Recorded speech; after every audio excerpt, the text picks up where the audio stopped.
Hey guys, it's tbriz.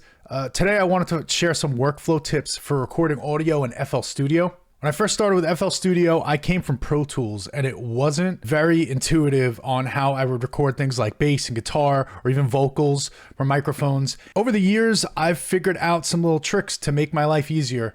I'm going to share them in this video. Let's start with tip number one. Right at the beginning of every project, I do this. We're going to go to Options. We're going to go down to Project, General Settings. We're in the Project tab. We're going to go over to this little folder icon. This is the data folder. We're going to click on that. And we're going to choose a different folder other than the default FL Studio folder where it normally stores all your audio. The reason we do this is because by default, FL Studio takes all the audio you record and puts it all in one single folder. It is not organized in a way that I like to work. I like my projects to be in one folder, and I have every single piece of audio in that folder for the one project that I'm working on, not grouped with 300 other projects. I just want them all in one place. So that's why we're doing this.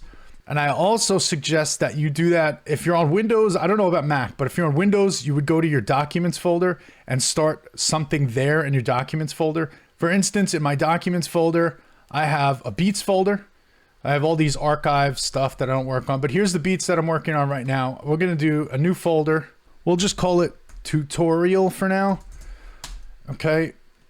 We're gonna open that folder up. I'm actually gonna Control C and copy this really quick and hit select folder, because then it's gonna say, would you like to save the current project in this folder? Yes, I would. I'm just gonna hit Control V, also name the project tutorial, and we're gonna hit enter.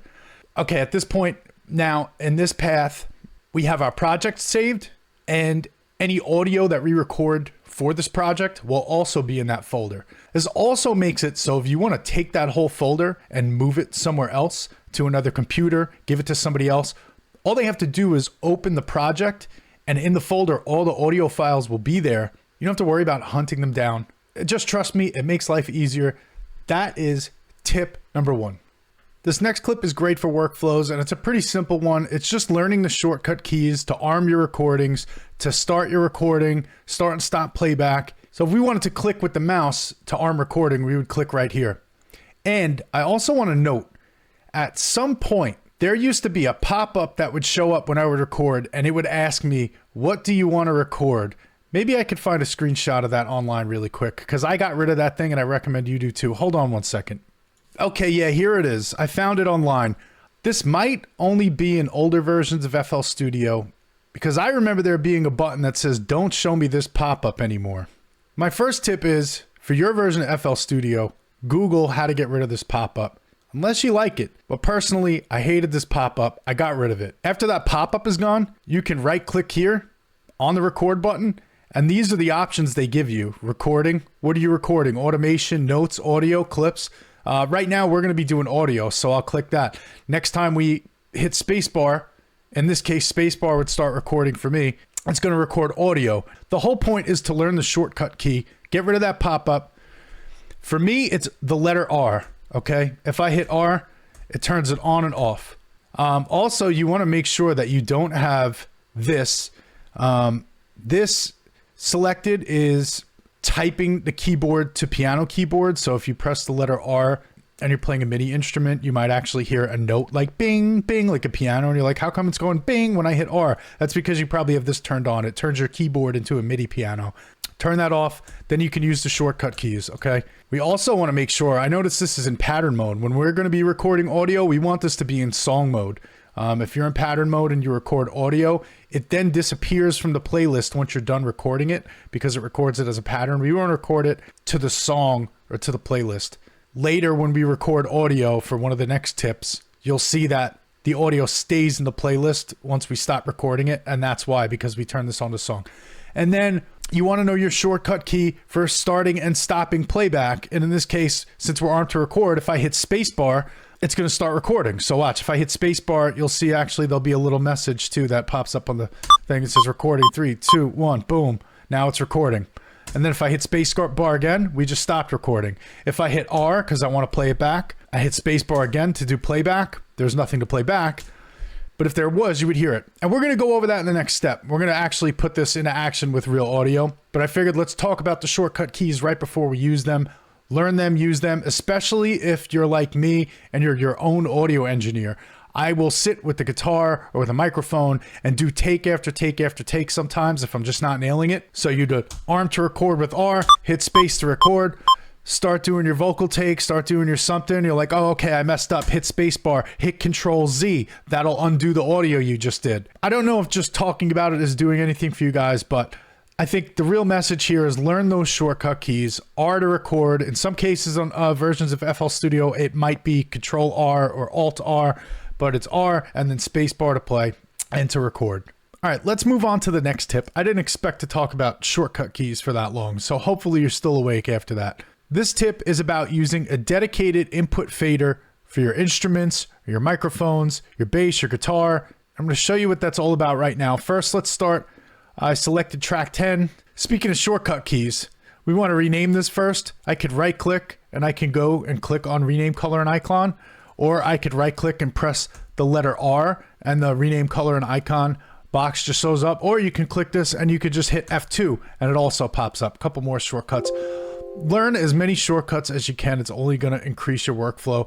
But anyway, for now, let's rename this to in guitar because we're going to record some guitar with this, okay? And I'm going to have to hide my stupid camera here for a second. Let's pop over here to the effects rack and you'll see on the effects rack for the guitar track that we're setting up right now, we have an input source. For me, my guitar input source is always on 4 on my audio interface, but whatever yours is, select your input source, okay? Now we can see if we come back over to our insert or to our track, FL Studio has colored it purple. It's armed it to record. It's letting us know, okay, you can do audio. Let me strum my guitar really quick, see if we're getting audio.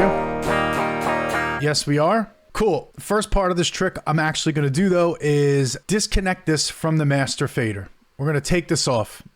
Now the audio is going nowhere. If I strum my guitar, we don't hear it coming out of FL Studio. We can see it. It's receiving input, but it's not giving us any output because we disconnected it. That's because what I want to do is actually route it to the track next to my input, or route it to any track, really. And then we're going to also rename this to... we'll call this guitar L. For this example, we'll double some guitars. We'll do a left guitar and a right guitar just to show you how this could be helpful. And now if I play the guitar, you can hear it again. That's because the input is actually routed to another track, which is routed to the master, okay? And we could do that. We could take this off of this one. We can move it to this one if we want to. We could move this anywhere we want at this point, which is kind of the trick here is that when I first started FL Studio, if I wanted to record guitar, I would do it like this, and I would have to record here. And then when I was done with that, I would move on to the next track, and I would come over here, and then I would again select my input, and then I would record onto this track. And then over here, I would select this one. I would come over here, select my input, yada, yada, yada. You see where I'm going with this. This makes it so you only have to set up your input once. Hence the term I'm using, dedicated input track. Okay, so let's get this off of the master here. And let's put back onto our guitar. Let's route it to our guitar L here. Also, before we record, in the beginning, we did a tip where we set up a folder for all of our audio files to go to. Well, if we right click this arm to record button, well, it disarms it. But if we right click it again, it gives us this file save dialog box. If you see up here, it says record in guitar 2. And look, it's already routed to the path we set up at the beginning. And then we can actually change the name from the default that FL Studio gives it. I'm just going to call it guitar. And then I'm going to hit save. A little bit more organization. We're naming our audio tracks as we record them. You're free to use the defaults if you want, but I tend to like to do my own little naming conventions. Anyway, back to the dedicated input. We're going to record something right now, and then we're going to observe where it gets routed and what happens after the fact. So let's use our shortcut keys that we just learned, right? I'm going to hit R, and it's going to arm to record. Make sure that we're in song mode. Okay, yes, great. Let's head over to the playlist so that way we can see our audio being recorded. And I know I'm armed to record. Double check down here, arm to record right here. Get audio coming in. Let's hit spacebar and it's going to start recording. Oh, you know what? Before we record too, let's turn on the metronome because I don't have any drums here and we want to keep some time while we record this guitar, right? First, let's record something and undo it just so we can see how that workflow goes. Let's hit spacebar. Okay.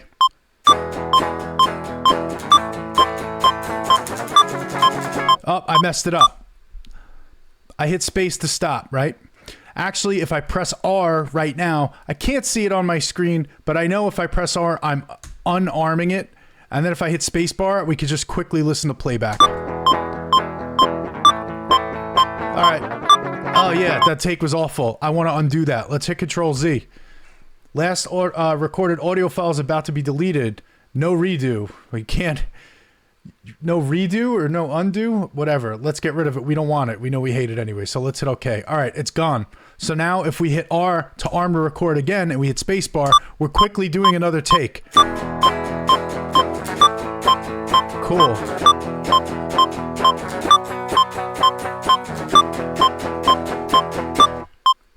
Cool. We recorded some audio. It's here in the playlist still. Now let's go observe what happened in the channel rack, okay? Because even though our input is on 10, since we're routing it to 11, look at the channel rack. It actually put the guitar on 11 for us. So let's use our shortcut key. We'll hit R to disarm recording so we can hit space to do playback. Look at that. It's coming out of 11. That's great. That's another reason I use a dedicated input track, because now, let's say I like this take. It's guitar L, so let's actually pan it to the left. And we're going to double up our guitars here. And we're going to take the dedicated input track. We're going to pull it off of guitar L or 11, and then we're going to route it to 12. And then let's rename this one to guitar R. And we can actually pan this one right now. Our dedicated input track is connected to 12. Let's press R to arm recording. Let's go back to our playlist. There's a shortcut key for this too. You know, it shows in the top left there that it's F5. So if you really want to use shortcut keys, you could use that as well, even to pull up the playlist. And let's hit space to start recording the other doubled up guitar track.